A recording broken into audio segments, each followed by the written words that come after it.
Eastern North Carolina, what's going on, football fans? We are back once again. My name's Taylor Vaden, hanging out with my co-host, Danny Webster. It's a pregame prediction. You see it, man. We got a special guest in the building, Kinston Vikings head coach, Ryan Gieselman. Thank you for hanging out with us on the show today, brother. Yes, sir. Good to be here. Appreciate everything you guys do. Just to break down what we've been doing. We appreciate it, man. Yeah, we appreciate man. you, Coach. For sure. Just to break down what we've been doing all season long, we've been reporting on the Coastal 5A, 6A conference the whole way through. As soon as the conference started, you know, we're some Havelock boys. We were pulling for Havelock the whole way. Havelock is out of it. Croatan's out of it. Northside's out of it, all by way of Hunt. And Hunt is playing Crest this week for the state championship. So we're going to do what we do on this show. Danny, real quick, Crest, Hunt. You know we're taking Hunt because we're some East-siders. We're going to take the East. We have to, man. And you know, in my opinion, Hunt, they defeated Croatan and Northside, taking out both what would be what I consider to be two of the best three teams here in the East here, 5A. So I think it's hard to just root against them. And Crest, being from the West, you know, it's a little different over there on the West side. We're taking the East side boys. I think Hunt handles business. Coach, what do you think? You got Hunt or Crest? I'm taking Hunt, sticking with the East. Like I said, we've seen Shelby and Crest on tape. You know, obviously Shelby's our opponent. I think Shelby's good, but, you know, Hunt's got a good thing going over there, and East all the way. East all the way. That's kind of how we've been operating the whole season long. But let's get to what we came for. Coach Diesel in the building, Kinston Vikings. That state championship game is upon us against Shelby. Is it a grudge match from 2015? I know you said some of the players might not remember, but I know some of that staff remembers. 2015, you did see the Golden Lions in a state championship game. Hey, it's redemption time. Oh, no doubt.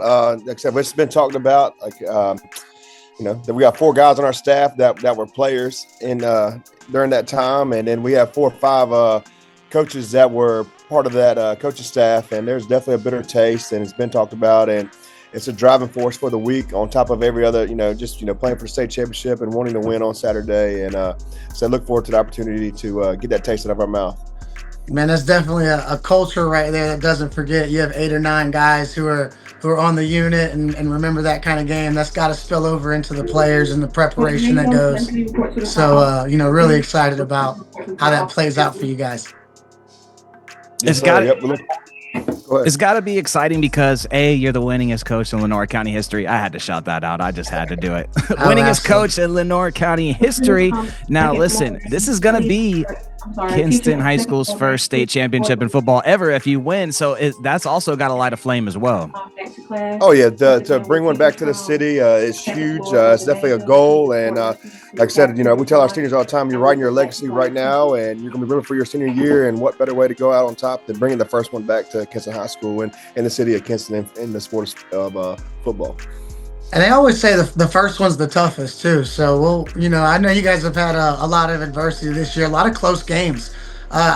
Just kind of wanted to talk to you about the spirit of the guys in those close games and how they've been able to handle that so well. A couple game-winning touchdowns, you know, 1 possession games that go down to the wire. How do they seem to handle that? And, you know, will that kind of lead into this game, or do you see it being a little bigger of a stretch in points?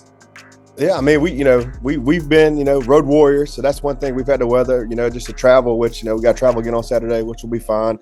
And then, you know, our whole training, all you know, spring, summer long, going into the season is playing 4 quarters of football and being in striking distance within the 4th quarter, no matter what game we're in. And our guys have bought into that. And, you know, no matter what it is on Friday, we got to be ready to finish the 4th quarter. On Saturday, finish the 4th quarter. And the goal is to have that opportunity and to finish the game out. I mean, I have all the confidence in the world that if you guys are in the striking distance right there in the 4th quarter with those two playmakers right there on the outside, I'm telling you, I watched that Greene County game a couple days ago, and Tyreek he's something serious. But Brennan, man, I didn't realize how good he was. Yeah, the second half of the season, Brennan's really turned it on. He's kind of gotten more comfortable in our offense. He's adjusted to playing the higher level of football from coming over from Spring Creek. And, you know, Tyreek, you know, they call him the real deal. And I do believe he's the real deal. And when in doubt, you know, the ball's going to be in one of those 2 guys' hands. And look forward to make a play late in games to put us in a situation to win a ball game. A state championship to stamp that season for Tyreek Copper, man. That's just another badge of honor to put on the shoulder. Oh yeah, he's definitely one of his goals, and he's talked about it since he got here 4 years ago, and he's really worked hard, and he's one of our leaders, and the guys follow suit. And like I said, we got 18 seniors that are leading this group, and with the experience we had in the playoffs last year, going to the fourth round, has really catapulted us into where we're at right now with the opportunity we have on Saturday. And you talked about the goals he set 4 years ago, state championship. Do you think back then he set the goal of, taking over the high school record for catches and touchdowns, or at least tying it there with Mr. Who, I forgot who has the record now? What is it? So I think Massaquoy's got the touchdowns or record, and then I forgot who the other guy is. But I mean, I think. Who is it? I don't know, but I do think it's definitely an internal goal he had set for himself. That's something we never really talked about, but I definitely know that he's kept track of. And if you're a baller, you're checking. Yeah. And then his dad, Coach Kopp. I mean, he's definitely keeping tabs on that, and I think it's been very, very humbling for him and exciting for him at the same time to watch his son do this and become one of the elite receivers in the state his senior year. That's such a big deal too, having dad there to keep you accountable right there, and those big moments, but also keep you, remind you like, look, hey, there's other things, and that's a big deal. So that's good to hear. Yeah, I mean, him being playing at the highest level, it's definitely been a trickle down effect to our whole entire wide receiver core, and then just to find details that he coaches those guys up and has them prepared to go on Friday night and going into this Saturday, has tremendously helped our program at the receiving position. That's awesome, man. And it's cool to see the offense just as explosive as it can be. And it's got to be also a head nod to that offensive line that you guys have crafted up. That thing is hefty, opening up that run game, which, gets those receiver weapons even more freed up. Yeah, no doubt.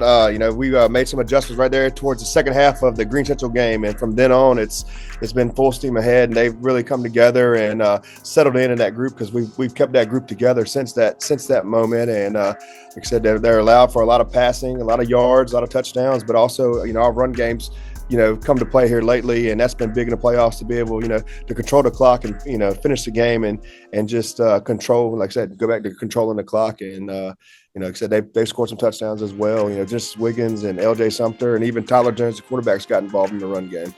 And let's talk about I know you coach Diesel, right? So we're run heavy, we're strong, but we're down after it. But with playmakers like Brennan and Tyreek on the outside, how do you mesh that? How does your mindset?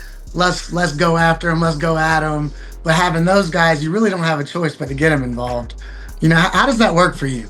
Yeah, I mean, the good thing about it is both of those guys, celebrate each other's success. So it's not like, hey, coach, I need the ball, See, that's what I like awesome to hear. Yeah. I love hearing that. Yeah, great team players, and being them playing opposite each other, you got to respect both sides of the field in the secondary, which has also allowed our run game to come into play here lately. And there's times in the game where we're looking, hey, let's we got a matchup on the outside, let's throw the fade ball for a touchdown. They're like, no, coach, we've run the ball the last 5 plays and we picked up 30 yards. Let's keep running. Let's go. That's big of those guys right there to sacrifice. They're great blockers on the edge, and they're like, hey, come run behind us, and that's fire. So that's the best quality I could ever hear from a receiver. That's my favorite thing to do. Is I'd rather touch you than get the ball. There's no doubt you don't duck contact. I know that. I've seen it.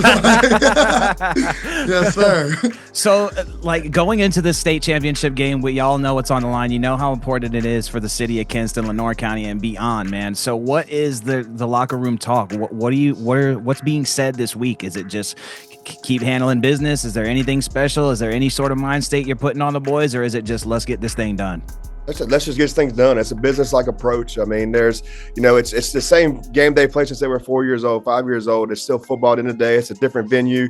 Yes, there's a state title attached to it, but it's still football. You got to play the game itself on Saturday. And like I said, you've been doing it forever. Just go out there and have fun. And, if you execute like you guys can execute, good things are going to happen. And just stay the course.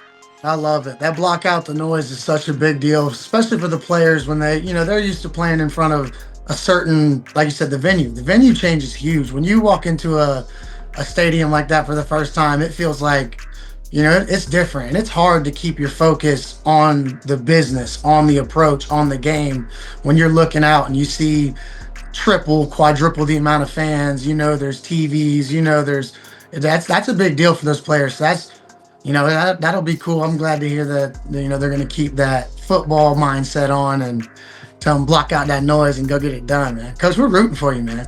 Appreciate it, you guys. Yep. Thank you much. Yes, sir. That's what we got going on, baby. Kinston Vikings taking on the Shelby Golden Lions for the chip, 2 p.m. this Saturday. Coach, it's a whiteout, right?